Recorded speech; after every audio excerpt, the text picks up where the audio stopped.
भाई और बहनों, मातृशक्ति को नमन। हमारी सत्संग बहुत ही सही दिशा में चल रही है। सत्संग का मोल कब होता है? जब सामने अनुभवी ज्ञानी पुरुष होता है। यानी जो मोल होता है वह अनुभव का होता है। बाजार में चीजें बहुत सी मिलती है, लेकिन कीमती चीज कौन सी होती है? जो कि संजीवनी सबसे कीमती होती है, जो कि हमारे को नया जीवन देती है। तो ये विज्ञान जो स्वामी जी देते हैं, ये संजीवनी है। बाकी तो ट्रीटमेंट तो हम डॉक्टरों से भी लेते हैं, लेकिन ये ऐसी संजीवनी है जो भव भवांतर में आगे चलती चलती हमको मुक्त कर देती है। स्वामी जी, इसी से जुड़ी हुई एक बात निकली मेरे दिमाग में। अनुभव, अनुभूति, एहसास, तो ये मुख्य पॉइंट है। तो अगर किसी ने विज्ञान को जो है वो आपकी कृपा से कहिए, आपके अतिशय से कहिए, अगले के जो है वो जो पुण्य से कहिए प्राप्त तो किया, लेकिन क्या है कि इसकी सतत जागृति बनी रहे, क्योंकि व्यक्ति का हरेक का अपना अपना जो कर्मों का फोर्स इतना भारी होता है कि वो हावी हो जाता है और वो विस्मृति हो जाती है। तो कर्मों के फोर्स में भी विस्मृति न हो, कृपया उसके कुछ प्रयोग आप हमको बतावें ताकि हमारी सतत जागृति बनी रहे। प्रश्न के लिए धन्यवाद। मुक्ति के मार्ग में, अनुभव के मार्ग में, अनुभव शब्द बहुत इंपॉर्टेंट है। और ये अनुभव जिसे वेदांत में बताया है, नेति नेति नेति का प्रयोग है। ये प्रयोग का मतलब होता है आपको जो 5 इंद्रियों से अनुभव में आता है, 5 इंद्रियों से जो दिखाई देता है,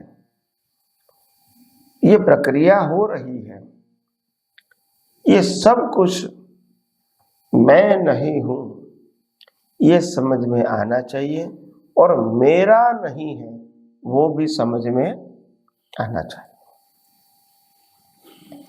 तो ये जन्म से मौत तक मन वचन काया की अवस्था तो आती रहेगी, परंतु ये प्रयोग के साथ जब मन वचन काया की अवस्था तो आती रहेगी, मगर हमारा जो प्रयोग है, जो ज्ञानी पुरुष ने आपको सम्यक ज्ञान सम्यक दर्शन के रूप में दिया है, अगर वो प्रयोग में इसका इम्प्लीमेंट नहीं होता है तो आपको कोई लाभ नहीं मिलता। देखो, सिंपल बात यह है कि कमजोर व्यक्ति होती है और एक कमजोर व्यक्ति ने हमने उसको संघर्षमय जीवन में हथियार चलाना सिखा दिया और धीरे धीरे प्रैक्टिस से उसको हथियार चलाना आ भी गया, ताकि कोई भी डिफिकल्ट संजोग आए संघर्ष का तो इसका वो उपयोग कर सके। हमने उसको सर्टिफिकेट भी दे दिया कि अभी तुम इस फील्ड में मास्टर हो गए। अभी वो व्यक्ति वो डिग्री वाला सर्टिफिकेट पॉकेट में लेकर घूमता है और हथियार घर पे रखता है और किसी को बताता है कि देखो मेरे पास डिग्री क्या है। तो जब युद्ध करने का संजोग आता है तो वो डिग्री काम में नहीं आती है। तो डिग्री एक प्रकार का नॉलेज का सर्टिफिकेट है, but when you use it practical तभी उसकी वैल्यू है, नहीं तो नहीं। तो जीवन में बहुत सारे ऐसे लोग होते हैं कि उसको मालूम नहीं होता है कि डिग्री चीज क्या होती है, सर्टिफिकेट चीज क्या होती है और एक्चुअली वेपन चीज क्या होती है। जैसे हमारे व्यवहार में एक एग्जाम्पल है, एक गुजरात के अंदर सासन गिर है जहां बहुत सारे शेर होते हैं और लोग देखने के लिए जाते भी हैं। तो एक बार एक चाचा और भतीजा दोनों शेर देखने के लिए गाड़ी लेकर गए, बहुत जंगल के अंदर गए।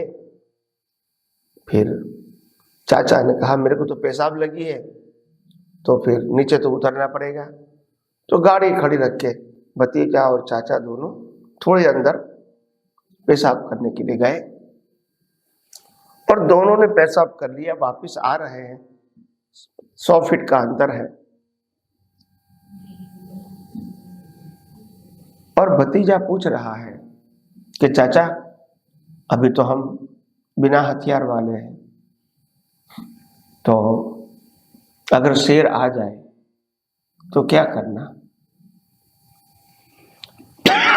तो चाचा ने बताया देखो आपको तो लाइसेंस बता देना है कि मेरे पास हथियार है, तो लाइसेंस से काम चलेगा नहीं चले।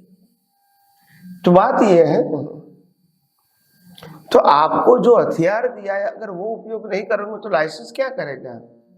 You are qualified to use the weapon, but if you have a not weapon you can't do anything with certificate. तो बात ये है, ज्ञानी पुरुष ने आपको दृष्टि दिया, वो सर्टिफिकेट है, वो वेपन नहीं है। वो सर्टिफिकेट जब आप प्रैक्टिकल लाइफ में यूज करते वो वेपन है, नहीं करते तो सर्टिफिकेट है। नहीं कहता मेरे को ज्ञान मिल गया, मैं शुद्धात्मा हूं, मैंने जान लिया, ये सब व्यवस्थित है, वो मैंने जान, मतलब क्या रहा हो, सर्टिफिकेट है। आपकी अनुभूति की प्रक्रिया क्या है। तो ज्ञान कभी रेडीमेड नहीं होता है, ज्ञान हमेशा जीवित होता है, प्रैक्टिकल होता है और एप्लीकेबल होता है, वही ज्ञान है। ज्ञान जैसे किताबों में लिखा है, जैसे रिकॉर्डिंग में हुआ है, जैसे मेमोरी में होता है, वो ज्ञान नहीं है। ज्ञान यूज करके अनुभव करने की चीज है, तो वो लाइव होता है। क्या होता है, लाइव।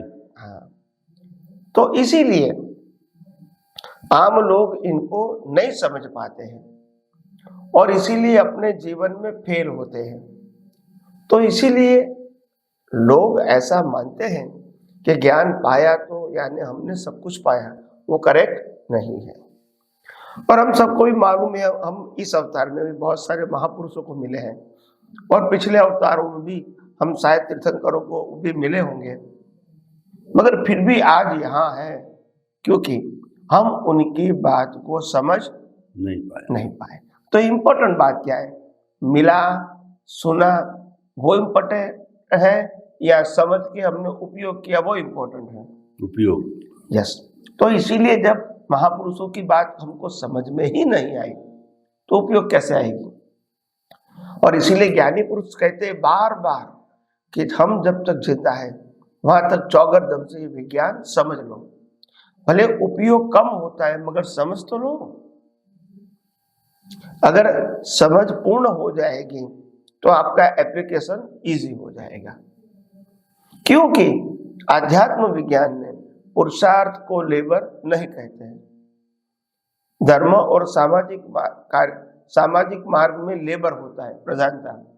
आध्यात्म में विजन प्रधानता है। तो जितना क्लियर समझ में आ जाता है विज्ञान, इतना एप्लीकेशन इजी हो जाता है, आसान हो जाता है। तो इसीलिए उसका जो उपयोग है वो अगर आप ठीक तरह समझ जाओगे तो मैं समझता हूं आध्यात्म मार्ग में प्रगति करने में कोई दिक्कत नहीं होगी। और खास बात ध्यान रखना है, आध्यात्म मार्ग में एप्लीकेशन सिर्फ ज्ञान दर्शन से ही करना है। 5 इंद्रियों से या मन वचन काया से इसका उपयोग नहीं करना है, दृष्टि से करना है। और जैसी दृष्टि वैसी सृष्टि। तो दृष्टि में ऐसा फिट करो कि वो दृष्टि से आपको कोई भी अवस्था दिखे, इसमें आपकी दृष्टि विज्ञान में ही रहे। तो ये बहुत इंपॉर्टेंट है। और दूसरी बात, कई सारे लोगों को ऐसा लगता है कि स्वामी जी हमने विज्ञान तो पाया मगर प्रगति नहीं दिखती है। तो मैं कहता हूं कि प्रगति दिखे या न दिखे, क्योंकि वो बाहर देखने की चीज है नहीं। आप डिस्चार्ज अवस्था को कितना सेपरेट देख सकते हो, ये आपकी अनुभूति है और ये इंडिविजुअल होती है, जॉइंट या ग्रॉस नहीं होती है।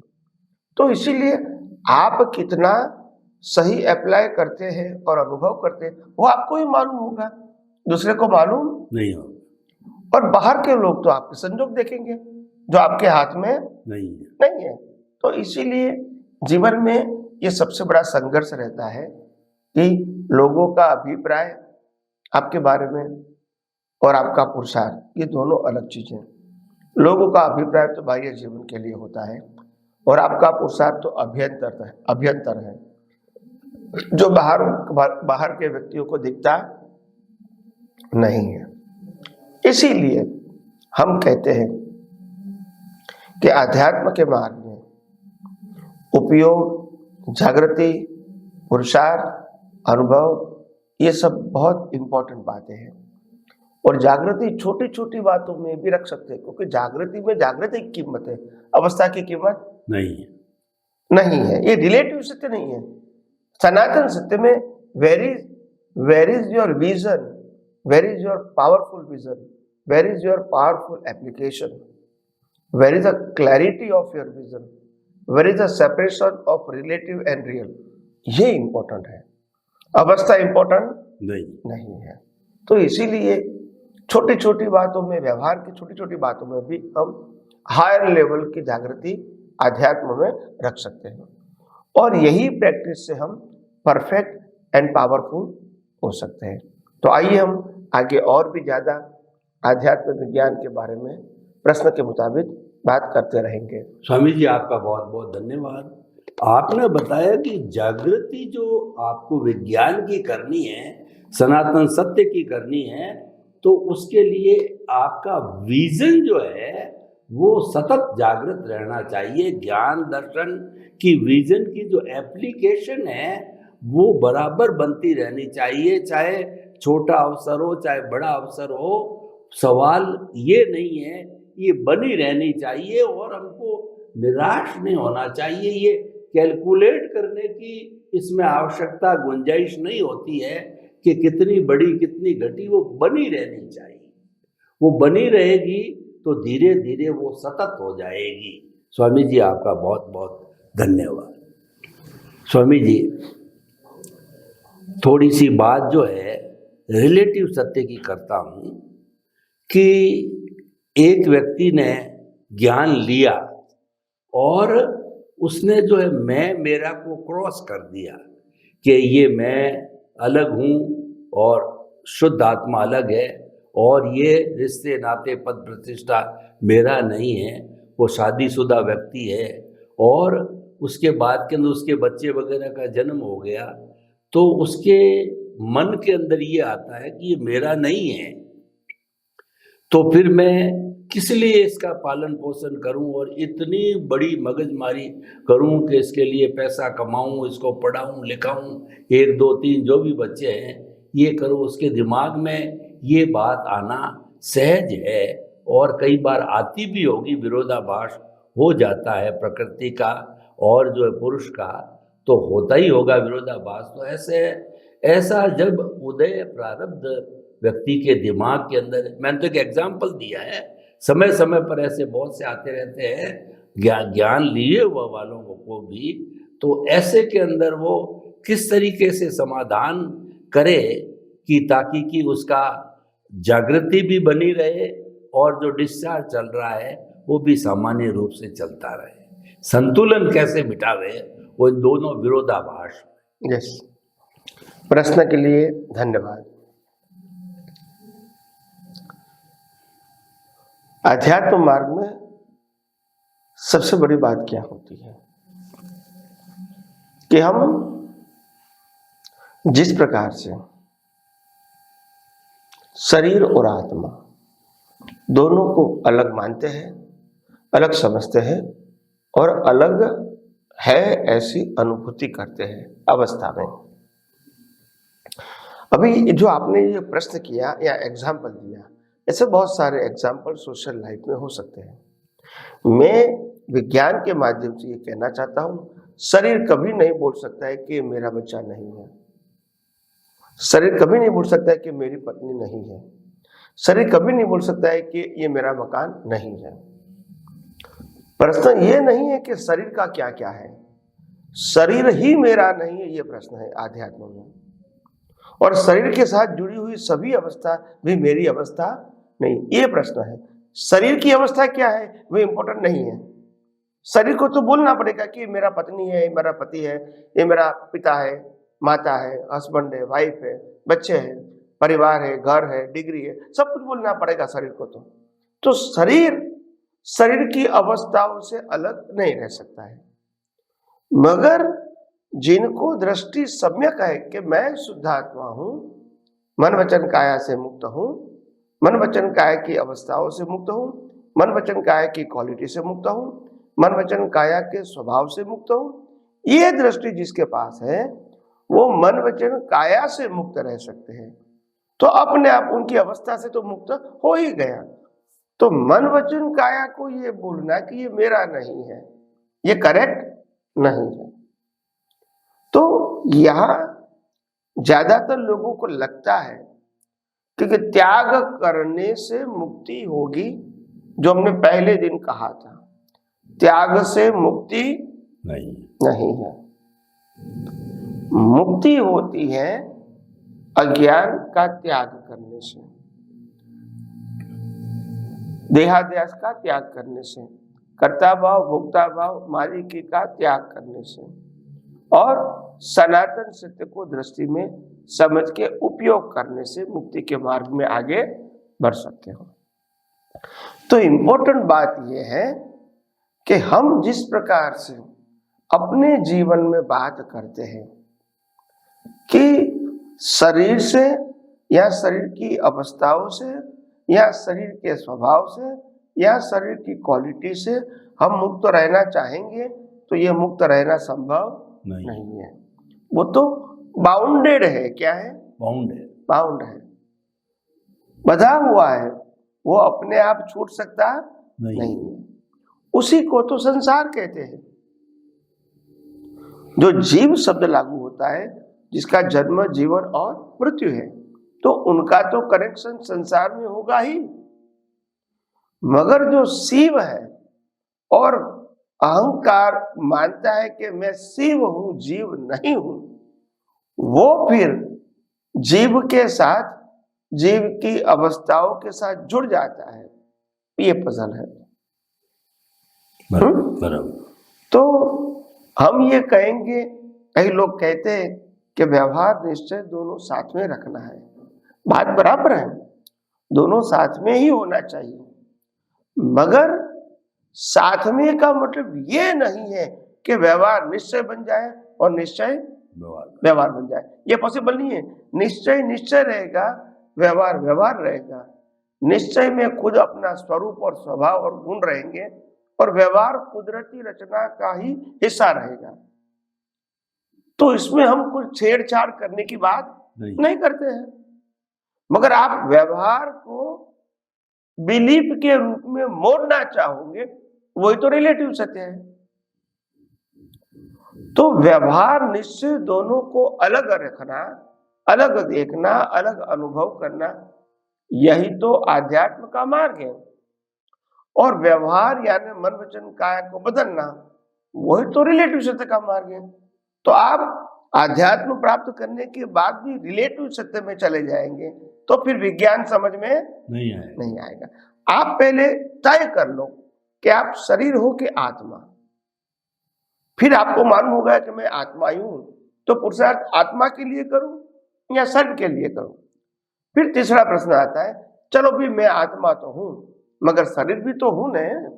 तो शरीर हूं और आत्मा हूं, दोनों है, मना नहीं करते हैं। मगर आपको जीना है, मैं आत्मा हूं ये लक्ष्य रख के जीना है कि मैं नामधारी हूं उस लक्ष्य रख के जीना है। तो बात यह है। और अगर आप आत्मा हूं ऐसे जीना चाहते हो तो नामधारी है, वो तो कुदरती रचना है और वो आपके कंट्रोल में है भी। तो उस फील्ड में आप क्या कर सकते हैं? तो दोनों को सेपरेट रखना ही परम विनय है। क्या बताया? परम विनय। दोनों में से एक को सुधारना वो परम विनय में नहीं आता है। सृष्टि को सुधार। हाँ, तो दोनों को अलग रखना ही परम विनय है। प्रकृति और परमात्मा को अलग रखना ही परम विनय है, और परम विनय से मोक्ष है। तो परम विनय वो सेपरेशन की बात है, परम विनय करेक्शन की बात नहीं है। तो लोग करेक्शन को सेपरेशन मानते हैं, दैट इज नॉट करेक्ट। और इसीलिए आपने जो प्रश्न उठाया कि व्यवहार में बच्चा होता है तो कहता है कि मेरा बच्चा नहीं है, तो व्यवहार से नहीं बोल सकते हम, दृष्टि से बोल सकते हैं कि मैं शुद्धात्मा हूं और शुद्धात्मा का बच्चा नहीं है, मगर प्रकृति का बच्चा नहीं है ऐसा कैसे बोल सकते हो? ये तो रिलेटिव सत्य है। तो लोगों को गलती यहां हो जाती है, और इसीलिए आध्यात्म विज्ञान बार बार कहता है कि मन वचन काया उनकी अवस्था में आपको डीप में जाने की आवश्यकता नहीं है, करेक्शन करने की आवश्यकता नहीं है, ज्यादा देखने जानने की जरूरत नहीं है। और अगर देखना जानना है तो कुदरती रचना के रूप में ही उनको देखो, और कुदरती कानून से कुदरती रचनाएं इतना ही देखो, और ज्यादा मन वचन काया की अवस्था में आगे बढ़ने की कोई आवश्यकता नहीं है। तभी आप अध्यात्म के मार्ग में आगे बढ़ सकते हो। धन्यवाद स्वामी जी, आपका बहुत बहुत धन्यवाद कि दोनों को अलग अलग रखो। अध्यात्म विज्ञान में सेपरेशन का बहुत बड़ा महत्व है, वही तो भेद विज्ञान है। इसीलिए कहा गया है कि जो हमारा सनातन सत्य है ये परमात्मा और प्रकृति को अलग रखने का है, जोड़ने का नहीं है। अपनी अपनी दृष्टि से दोनों सही भी है, क्योंकि एक तो डिस्चार्ज हो रहा है और कुदरत करवा रही है, वो दिख ही रहा है, और दूसरा आपके विजन में है। तो स्वामी जी, आपने बहुत अच्छा समाधान दिया, इसके लिए आपके प्रति बहुत कृतज्ञता। स्वामी जी, किसी व्यक्ति के छोटा जवान बच्चा, हष्ट पुष्ट बच्चा, कमाने वाला बच्चा, सेवा करने वाला बच्चा, आज्ञाकारी बच्चा, उसका एक ही साधन हो बुढ़ापे का, सहारा हो, वो चला जाए और आपको जो है निवेदन करे कि हमको थोड़ा आध्यात्मिक संबल दो, और गैदरिंग उसके रिलेटिव्स की सामने है, और आपको जो है वो आध्यात्मिक संबल के लिए बुलाया है, तो ऐसे समय के अंदर जो है आप ऐसे बहुत से ये बहुत एक्यूट मौका होता है जो मैंने बताया है। ऐसे बहुत से मौके इंडिविजुअल होते हैं, लेकिन ये ग्रुप में, समाज में होता है, और हाईली होता है, और सभी जानते ही है, क्योंकि समाज में ये देखा गया है कि लोग कई बार उसके सुख के अंदर तो वो शामिल हो ना हो, लेकिन दुख है, उठाना है, शमशान घाट जाना है, या उसके अंदर अवश्य हाजिर होते हैं, और भारी गैदरिंग होती है, ये सामाजिक कर्तव्य माना जाता है। तो ऐसे एक्यूट समय के अंदर जो है आप उस गैदरिंग को जो है क्या संबोधन देना चाहोगे, क्योंकि ऐसी स्थिति भी जो है वो आती है, और उसमें आप लोगों को ही आमंत्रित किया जाता है, क्योंकि विज्ञान तो आपको खुला हुआ है, हर एक के पास तो खुला है नहीं। तो कृपया वो उद्बोधन बताइए, क्या देंगे आप? प्रश्न के लिए धन्यवाद। सबसे बड़ी बात यह है कि हम अपने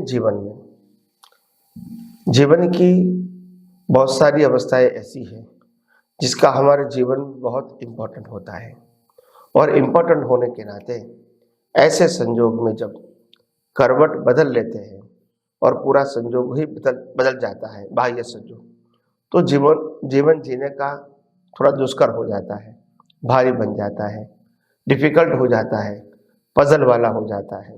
ऐसा सबके जीवन में आता है। मेरे जीवन में मेरे माता पिता ही सर्वस्व है, तो पिता चले गए तो मेरे को दिक्कत आती है, माता चले गए दिक्कत आती है, पति पत्नी हो तो पत्नी या पति चले गए तो दिक्कत आती है, माँ बाप और बच्चे होते हो, युवा बच्चा चला जाता है तो भी दिक्कत आती है। ऐसे बहुत सारे प्रसंग हैं जीवन में, पर विज्ञान ये कहता है कि ऐसे संजोग हर एक जीवन में, हर एक व्यक्ति के जीवन में छोटे बड़े के रूप में आएंगे। वो बड़ी बात नहीं है। बड़ी बात यह है कि आपके जीवन में जो प्रसंग आते हैं वो प्रसंग को आप आधारित के रूप में जो देखते हैं वो करेक्ट नहीं है।